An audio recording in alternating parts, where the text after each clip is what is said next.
Welcome back. I am your host. I am Attorney Stephen Leahy.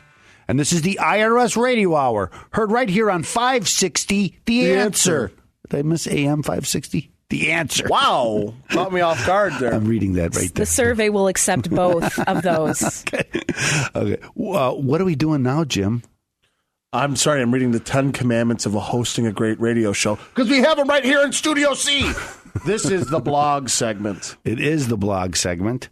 And on this blog, you know what, when I kind of see clients it seems in clusters, like all of a sudden 3 people will come in and they'll have similar problems. I haven't heard that in a year, And so in the last couple of weeks, I've seen a lot of people coming to see me, and their remedy. Now, before I get into that, let's talk about the 6 things. I'll just remind you that we always talk on this show about 6 things you could do if you owe the IRS money. What are they? I know you don't remember them. Oh, yeah, because this is a segment where I tune out.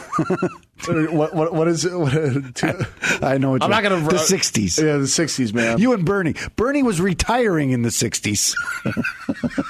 And then becoming a congressman. But I wasn't friends with Henry Kissinger. Not a chance. Not a chance. Okay, so there's six things you can do if you owe the IRS money. What's the first one? The first thing you could do is you can pay them. If you write them a check, they say you owe $50,000. Write them a check for $50,000. They'll leave you alone. Go figure, right? But most people can't do that. Most people don't have the money just to write a check. So the second thing you can do is you can do an installment agreement, and there's different types of installment agreement. And this segment is not about the installment agreements, so I'm not going to tell you about them. The third thing you can do is you can do an offer in compromise, and that is one of those things that you hear on the radio all the time. Generally, they say, "Pay the IRS pennies on a dollar."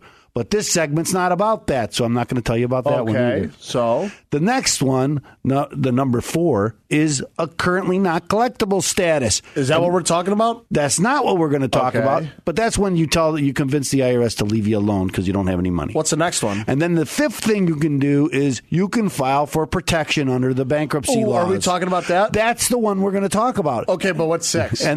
6 is continue to do nothing and let the IRS have their way with you. Okay, that's not a good choice. That's never a good choice. 7 is hire Stephen Leahy. No, well, that's okay. I never did that. Look, I didn't write it. All right, I said 6 things, so 7 things you can do. Okay, so we're going to talk about the 5th thing because again, that seems to be the one that's popping up all the time in my office recently, and So I'm going to give you a kind of a summary of bankruptcy. Oh, yippee, yo, woo. Okay, so.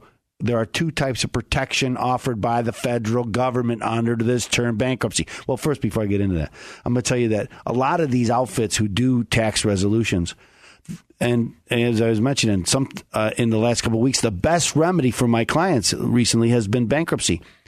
And many of these outfits, they don't even offer that remedy. I thought the best remedy would be a stiff drink and a good lawyer. Well, that's what you do before you call a lawyer, have a stiff drink. And then sometimes after because you find out what it might cost you. Whoa. Bada boom. Hey, the rim shot. Okay, so so again, a lot of these outfits can't even give you that remedy because they're not attorneys, and a lot of attorneys who do this kind of work, they also don't know anything about bankruptcies, and so they won't offer you that remedy. So to them, they don't have 6 different things you can do. They only have 5 things you can do. Okay, so, and again, sometimes the thing is, the best thing to do is bankruptcy.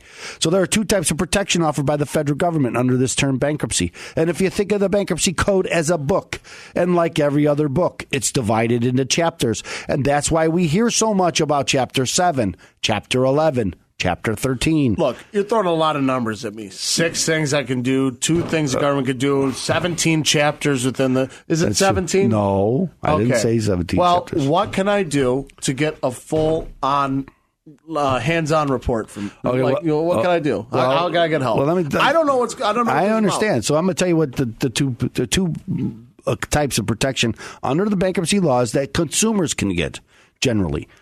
The first one falls under Chapter 7. And the title of Chapter 7 is liquidation.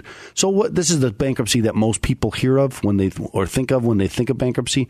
What happens technically is that all your assets above a certain level of exemptions allowed by law are taken and sold from you. Now, most people don't have anything over the exemptions because the exemptions are fairly generous and let you keep everything. But everything, so most people don't lose anything, but most of their debts are discharged. And what discharge is the order of the court that lets you walk away from your debts. Now, not all taxes are dischargeable in bankruptcy. I think we talked about a little bit about this. But not before. all bankruptcy is dischargeable in court. That's right. That's absolutely correct. I'm getting that. See. Okay, so there's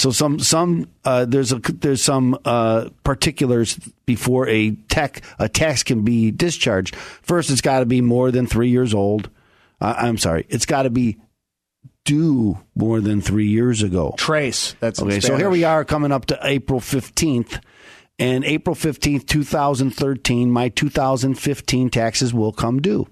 Well, 3 years before that would have been April 2013. And at that time, my 2012 taxes would have come due. So if I owe taxes for 2012 and I filed my bankruptcy today, they would not be dischargeable. If I waited until after April 15th, well, then they may be dischargeable. So you're giving a little...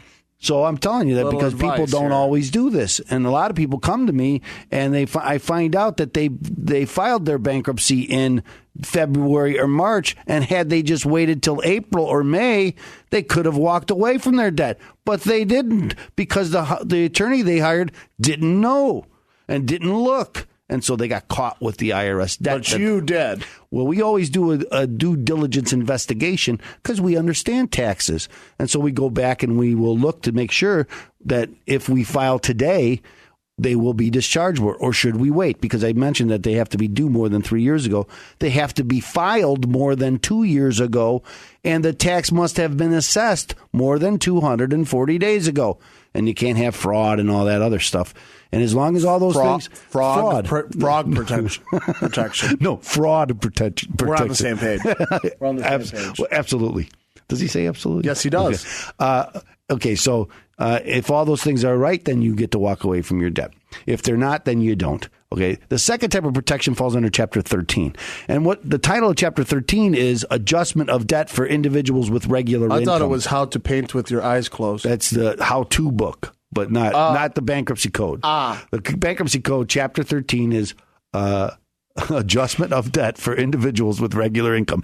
Kind of just rolls. That's a long just kind of rolls off the tongue. We were going to think about something different. What is this? This is the repayment plan that you hear about a lot of times. And generally, Chapter 13 are used by people who are trying to save an asset, like their car, like their house. So if I fall behind in my mortgage payments, let's say I'm out of work, and I miss a couple of mortgage payments. They give you cash, which is just as good as money. Okay, Yogi. Poor Yogi. Yeah, I know. Okay, keep going. Okay, so if I'm a couple months behind in my mortgage and then I go back to work, well, now I have the money and I can repay my mortgage. I can make my mortgage payments again. But the mortgage company won't let me unless I paid everything I owed them. And I can't pay everything I owe them because I don't have enough money. But I could pay my mortgage again. Well, if that's the case, then Chapter 13 could be a good remedy. It's also a good remedy for people when they're not dischargeable, or sometimes when the IRS is being unreasonable. So I've had clients, for instance, who have a levy against them, and we try to get the levy release. And now, most of the time, we can get the levy release fairly quickly. But sometimes you run into a revenue officer who just will not do it. Even if you're right, even if I've proven it, even if the code says they should, they just won't. And my clients, if they don't release the levy, will lose because they won't get paid. And if they don't get paid, they won't be able to pay their mortgage or their rent. And if they don't pay their rent, they'll be evicted. So Chapter 13 will automatically put a stay on all collection activity, even against the IRS. So these are the two types of protection that we can look for. And if you need one of these 6 things, and you don't know which 6 things, and you don't know which one of those 6 things. Saying. So you do the 6 things until you do an investigation. And to do that investigation, to figure out what's the best way to solve your IRS problem, that's when you call Opem Tax Resolutions. And then we do the investigation, and we figure out the best way to solve your IRS problem. So if you have an IRS problem, call them at 312 888-664-6649, or you can visit them on the web at chicagotaxteam.com. Ladies and gentlemen, speaking about figuring out, we hope you figured out that this is just a commercial break, so stay tuned because more IRS radio coming at you on AM 560. The answer.